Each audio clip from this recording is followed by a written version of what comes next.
À Téhéran, les bombes ont commencé à exploser aux premières heures de juin. 13e, les frappes préventives d'Israël contre l'Iran, baptisées Opération Lion-Levant, avaient commencé. Au cours des 24 heures suivantes, Israël a frappé plusieurs sites. Karaj, Ispahan, Tabriz, Hamadan, Piranchar et peut-être le plus important, l'installation nucléaire de Natanz. L'objectif d'Israël était clair, anéantir les capacités nucléaires de l'Iran. Mais cette première opération dans la guerre Israël-Iran n'était que le début. La véritable tempête commence maintenant, alors que les deux pays évaluent leurs prochaines étapes, et que le spectre d'une implication américaine plane sur la crise émergente au Moyen-Orient. L'opération Lion Ascendant a représenté une attaque dévastatrice contre la base de pouvoir interne de l'Iran, selon le Centre d'études stratégiques et internationales, ou Centre d'études stratégiques et internationales. Israël a envoyé 200 avions de chasse, dont la plupart étaient cas des F-35 transportant des munitions à distance, sur le territoire iranien pour mener une série de frappes de précision contre une centaine de cibles nucléaires et militaires. Rien n'était à l'abri. Malgré la priorité apparente des sites nucléaires, Israël a également mené des frappes au cœur des villes iraniennes, ciblant des responsables militaires et nucléaires clés. Le Jérusalem Post a rapporté, un jour après l'attaque, que les forces de défense israéliennes, ou Tsahal, estiment avoir éliminé 9 des principaux scientifiques et experts nucléaires iraniens, dont 2 que la Tsahal affirme avoir activement contribué à l'avancée de l'Iran vers l'obtention d'une arme nucléaire. Parmi les morts, figuraient aussi plusieurs hauts gradés militaires qui conseillaient le guide suprême iranien, Ali Khamenei. L'Iran était sous le choc, après qu'Israël ait tenté, en 24 heures de frappe, de décapiter sa structure de commandement et de submerger certaines de ses principales installations militaires et de munitions. Selon le Centre d'études stratégiques et internationales, les drones ont aussi été impliqués. Les drones ont saturé les défenses aériennes iraniennes, déjà sabotées par le Mossad avec des leurres. Cette saturation a aggravé la difficulté pour l'Iran de se défendre contre les frappes destructrices d'Israël. Le Centre d'analyse des politiques européennes, SPA, souligne l'importance des événements précédant les frappes. Selon eux, la phase d'ouverture de l'opération Lion Ascendant a débuté par des opérations secrètes du Mossad ciblant des cibles de grande valeur en Iran. L'utilisation de drones d'attaque et de munitions anti-chars a précédé l'intervention des forces aériennes. Cela démontre que la dépendance de l'Iran à l'égard des systèmes de défense aérienne terrestres achetés à la Russie n'a pas suffi à protéger ses actifs militaires et nucléaires les plus précieux. L'Iran a répondu qu'il devait le faire. Dans une démonstration de force visant peut-être à dissuader Israël, l'Iran a passé les derniers jours à tirer des munitions rôdeuses et des missiles balistiques sur le pays. En réponse, le pays a envoyé une centaine de drones lents vers Israël, bien que la plupart aient été neutralisés sans grande difficulté par les défenses aériennes israéliennes. C'était une réaction de panique pour répondre après une attaque dévastatrice. Les réactions qui ont suivi ont été bien plus dangereuses. Le 15 juin, la British Broadcasting Corporation a rapporté que l'Iran avait lancé une nouvelle vague d'attaques contre Israël, frappant le nord et le centre du pays avec des missiles balistiques et des munitions rôdeuses qui auraient tué 4 personnes près de Haïfa le 18 juin. Le Jewish News Syndicate a rapporté que l'Iran avait lancé 2 vagues de missiles balistiques sur Israël pendant la nuit. La première de ces salves a commencé à 00 heure 40 heures locale, et l'Iran a tiré 15 missiles. Une deuxième salve de 10 missiles a eu lieu environ 40 minutes plus tard. La plupart ont été interceptés, mais au moins un est tombé au centre d'Israël, touchant un parking où il a détruit plusieurs véhicules et provoqué un violent incendie. Au 18 juin, le Middle East Monitor rapportait que 585 personnes avaient été tuées en Iran et que 1300 autres avaient été blessées. Lors des frappes israéliennes, Israël compte jusqu'à présent un nombre de morts bien plus faible. Selon le Monitor, la riposte iranienne a fait 24 morts et des centaines de blessés. Ce qui se passe ici dépasse largement de simples représailles. Il ne s'agit pas de 2 pays qui échangent quelques missiles et drones pour se lancer des avertissements. C'est Israël et l'Iran en guerre. Le Premier ministre israélien, Benjamin Netanyahou, dit déjà à son peuple qu'il doit se préparer à un conflit long, affirme la chaîne YouTube Caspian Report. Ce n'est pas non plus une coïncidence si Netanyahou a lancé l'opération Lion-Levant, quelques heures seulement après 2 votes de confiance dans son gouvernement qui ont failli mettre fin à son règne. Le 12 juin, le gouvernement de Netanyahou a réussi de justesse à passer le second vote après un accord avec un parti ultra-orthodoxe d'Israël, selon Al Jazeera. Quelques heures plus tard, l'Iran a été bombardé, suivi par les États-Unis. Les États-Unis sont passés d'une position neutre dans cette guerre naissante à une atmosphère d'incertitude quant à leur implication ou non. Dans l'immédiat, après les premières frappes de l'opération Lion Ascendant, le secrétaire d'État américain Marco Rubio a rapidement nié toute implication des États-Unis. Nous ne sommes pas impliqués dans les frappes contre l'Iran, et notre priorité absolue est de protéger les forces américaines dans la région. Marco Rubio a déclaré le 13 juin. Permettez-moi d'être clair, l'Iran ne doit pas cibler les intérêts ou le personnel américain, rapporte la British Broadcasting Corporation. Mais ce qui semblait être une expression de non-implication, avec une menace voilée à l'Iran de ne rien faire d'imprudent forçant une réponse américaine, est devenu plus ambigu au fil des jours. Personne ne sait si les États-Unis prévoient de s'impliquer. Lors d'un événement, le 18 juin, sur la pelouse de la Maison-Blanche, où il a installé de nouveaux mâts de drapeaux, le président américain Donald Trump a alimenté cette ambiguïté. Donald Trump a déclaré à un journaliste qu'il était incertain de la réponse des États-Unis en Iran lorsqu'interrogé à ce sujet. « Je pourrais le faire ou pas. Nul ne sait ce que je vais faire. Je peux vous dire ceci, l'Iran a beaucoup de problèmes, et ils veulent négocier. » Donald Trump évoque les pourparlers actuels avec l'Iran au sujet de son programme nucléaire. Donald Trump a été clair sur sa position, affirme le site web de la Maison-Blanche. Il a souvent affirmé que l'Iran ne devrait pas être autorisé à détenir l'arme nucléaire. Le 16 juin, il a déclaré « Je ne veux voir aucune arme nucléaire en Iran. Nous sommes bien partis pour nous en assurer. » Encore une fois, de l'ambiguïté. Avant les frappes d'Israël contre les installations nucléaires iraniennes, les États-Unis et l'Iran étaient en pourparlers. Maintenant, personne ne sait. Un accord est-il possible alors qu'un allié des États-Unis frappe les sites nucléaires, au moment où les États-Unis veulent se retirer? Trump laisse entrevoir la possibilité d'une participation américaine à ces frappes. Il est certain que la poudrière qui se formait au Moyen-Orient depuis des années a finalement explosé, mais les détails restent difficiles à cerner. Israël et l'Iran sont engagés dans les premières étapes d'une guerre qui pourrait empirer de jour en jour. Les négociations difficiles nous poussent à nous interroger. Que va-t-il se passer maintenant? Selon certains analystes, les premières frappes israéliennes contre l'Iran visaient à préparer le terrain pour de futures opérations. La première vague d'attaques aurait ciblé les radars, défenses aériennes, avions et tours de contrôle, affaiblissant la capacité de l'Iran à se défendre contre de futures frappes. Bien que les médias se soient concentrés sur les installations nucléaires et les cibles de haut niveau, l'opération Lion-Levant a visé une centaine de cibles au total. Plusieurs d'entre elles étaient probablement des installations abritant les systèmes mentionnés précédemment. La stratégie d'Israël semble séquentielle. Avec l'affaiblissement des défenses aériennes et de l'infrastructure de commandement, les prochaines frappes devraient cibler des installations stratégiques et économiques secondaires, comme les ports, les raffineries et les centres de production de missiles.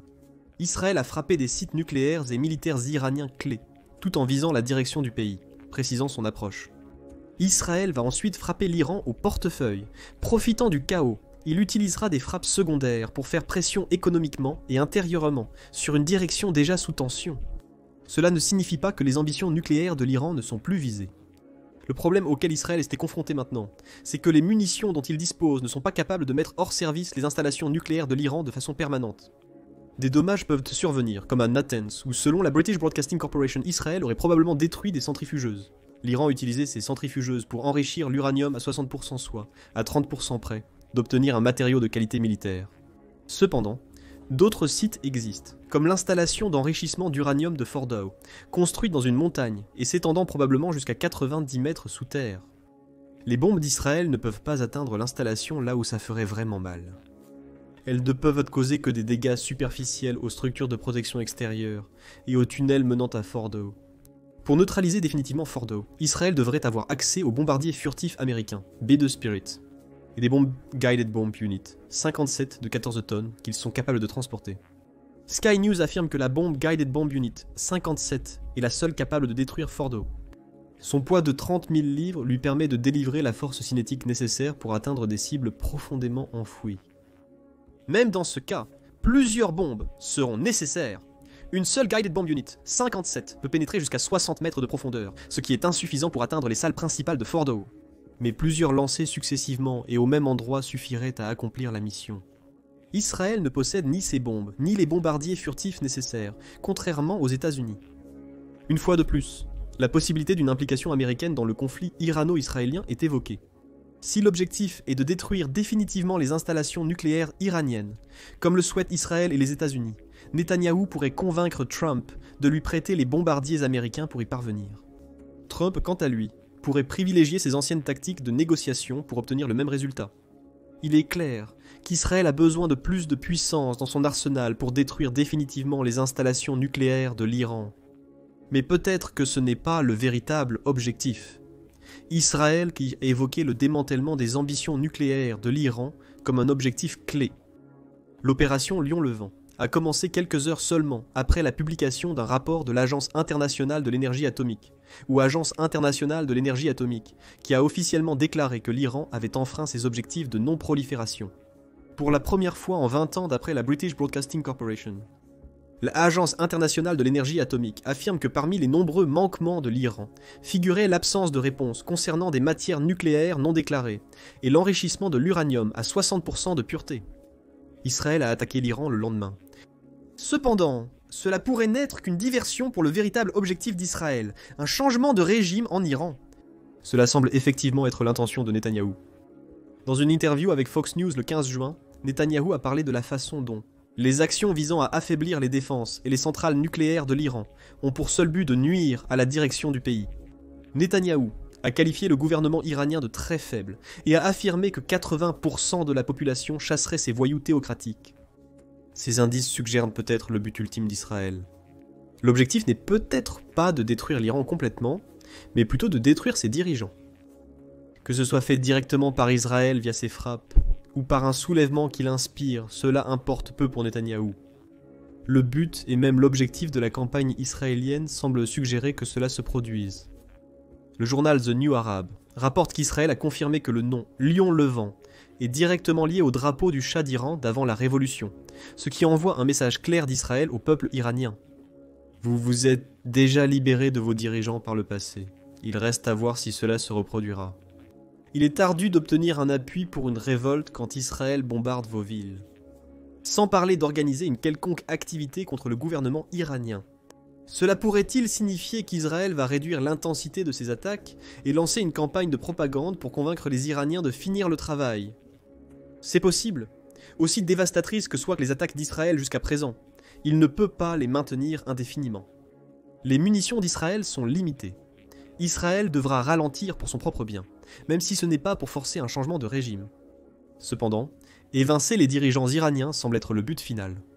Quant à l'Iran, il se pourrait qu'il reflète l'objectif d'Israël. C'est ce qu'affirme Caspian Report, qui dit que l'Iran pourrait viser Netanyahou. Maintenant qu'il sait qu'il n'a survécu au vote de confiance mentionné précédemment que de justesse. La stratégie de Téhéran est aussi le changement de régime, mais par des moyens plus légaux, selon la chaîne. Les Iraniens savent qu'ils ne peuvent pas faire changer d'avis Netanyahou. Mais ils pourraient réussir à faire tomber son gouvernement en augmentant la pression intérieure et en provoquant un vote de défiance. En l'absence de mesures diplomatiques, l'Iran n'a qu'une seule option pour atteindre ses objectifs actuellement. Faire autant de mal que possible à Israël pour le montrer au peuple du pays. Mais Netanyahou les a entraînés dans une guerre plutôt qu'une attaque unilatérale contre l'Iran. C'est là que les frappes de missiles que l'Iran lance actuellement contre Israël entrent en jeu. Le but de l'Iran, au moins pour les prochaines semaines, serait de mener une guerre d'usure contre la défense aérienne d'Israël.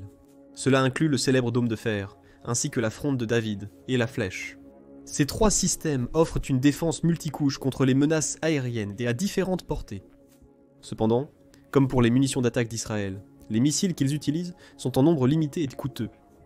L'approche de l'Iran pourrait être de bombarder continuellement ses défenses, jusqu'à ce qu'Israël soit à court de missiles. Selon l'Institut pour la science et la sécurité internationale, l'Iran produit environ 20 drones Shahid à longue portée capables d'atteindre Israël chaque jour ouvrable, disposant probablement des stocks nécessaires pour essayer. Tant que ces lignes de production nationales restent intactes, Téhéran peut continuer à les produire pour renforcer son stock déjà considérable. L'objectif initial ne serait pas de causer des dégâts. L'Iran utiliserait plutôt ses drones pour forcer Israël à épuiser ses défenses aériennes, jusqu'à ce qu'il ne reste plus rien. Après quoi, davantage de Shahed commenceront à atteindre leurs cibles. De plus, il y a les missiles iraniens. Selon l'Institut international d'études stratégiques, le commandement central des États-Unis estimait que l'Iran possédait un arsenal d'environ 3000 missiles. En 2022, Israël a estimé que le nombre de missiles était d'environ 2000, ce qui reste considérable. Bien sûr, tous ne seront pas capables d'atteindre Israël, mais ces missiles ont un pouvoir destructeur bien supérieur à celui des drones. Si l'Iran parvient à neutraliser les défenses aériennes d'Israël par la simple quantité de frappes, cela pourrait rapidement, davantage de ces missiles s'abattent dans les zones résidentielles d'Israël. La pression sur Netanyahou augmenterait, et l'Iran pourrait bien réussir à provoquer un changement de régime, à moins qu'Israël n'impose le même changement en Iran en premier. L'escalade pourrait aussi venir des alliés de l'Iran, qui incluent les Houthis au Yémen, le Hezbollah au Liban et le Hamas en Palestine. Cependant, l'Iran pourrait avoir plus de mal à s'appuyer sur ces groupes que sur lui-même. L'Iran a longtemps utilisé ses alliés pour influencer le Moyen-Orient, mais cela a récemment évolué. Cependant, il se peut qu'il ait surestimé sa main ces dernières années, en poussant ses alliés à causer suffisamment de dégâts pour forcer d'autres pays à s'impliquer. L'exemple le plus évident vient des actions du Hamas en octobre 2023, qui ont déclenché une guerre totale entre le groupe et Israël. Selon The Guardian, Israël a significativement affaibli le Hamas en Palestine et le Hezbollah à travers des campagnes distinctes. Les deux groupes mandataires de l'Iran sont affaiblis, ce qui réduit sa capacité à exercer une pression suffisante pour forcer un changement de régime en Israël. Les Houthis au Yémen ont aussi été grandement affaiblis. En 2024, ce groupe a attaqué la navigation commerciale en mer Rouge, probablement en réaction à l'agression israélienne à Gaza. Les attaques ont été suspendues suite à un cessez-le-feu entre Israël et le Hamas en 2025, mais les Houthis ont menacé de les reprendre après l'effondrement du cessez-le-feu. En mars, les États-Unis ont lancé une campagne de frappe aérienne quotidienne au Yémen pendant près de 2 mois, en réaction aux événements récents. Conçue pour éliminer la direction Houthi et ses principales installations militaires, dont des ports et des usines de drones. À la fin de la campagne, les États-Unis avaient lancé 33 frappes, et selon Air Wars, tué 224 civils, en plus des nombreuses cibles Houthis que les États-Unis disent avoir détruites. Pourtant, la pression a porté ses fruits, les Houthis ont reculé. Comme le Hamas et le Hezbollah, ils ne soutiendront probablement pas l'Iran dans son combat contre Israël. L'Iran a effectivement la possibilité d'attaquer ailleurs, souligne Caspian Report. Il pourrait frapper les champs pétrolifères saoudiens, ou les bases militaires américaines autour de son pays, mais ce serait imprudent. Les États-Unis sont encore ambivalents sur leur engagement. De telles frappes pousseraient les voisins de l'Iran à faire pression sur Israël pour qu'il arrête, afin d'éviter des dommages collatéraux, mais elles forceraient aussi une réponse des États-Unis. L'Iran ne souhaite pas l'intervention des États-Unis dans son conflit avec Israël, car cela l'amènerait à un niveau difficile à gérer pour le pays. La seule autre dissuasion de l'Iran semble être de prouver que les États-Unis et Israël avaient raison depuis le début. Tester une arme nucléaire opérationnelle pourrait suffire à arrêter Israël dans son élan. Mais cela n'est peut-être pas possible pour le moment, vu l'ampleur des frappes contre les installations nucléaires iraniennes. Selon Iran Watch, il n'aurait fallu à l'Iran que 2 semaines pour enrichir les 170 à 270 kg d'uranium, enrichi à 60%, jusqu'à 90%, afin de créer jusqu'à 8 petites armes nucléaires avant le début des frappes israéliennes. Cela implique que l'Iran possède les vecteurs de lancement et la technologie requise pour exploiter correctement cet uranium enrichi. Les délais seront considérablement modifiés suite aux frappes israéliennes sur les sites nucléaires iraniens. Cependant, le pire scénario pourrait être que l'opération Lion-Levant soit ce qui pousse la direction iranienne à bout. La création d'une arme nucléaire pourrait être leur seule option désespérée restante. Si c'est le cas, la tempête de feu déclenchée par la guerre Iran-Israël pourrait devenir nucléaire. Si la tactique de l'Iran est de submerger les défenses aériennes d'Israël, il pourrait avoir une mauvaise surprise. Le trio de systèmes de défense aérienne d'Israël pourrait bientôt être rejoint par une nouvelle arme laser révolutionnaire, testée au combat et quasiment prête au déploiement. Découvrez tout sur cette arme dans notre vidéo. Et n'oubliez pas de vous abonner à The Military Show pour plus de vidéos à jour couvrant les derniers développements du conflit Iran-Israël.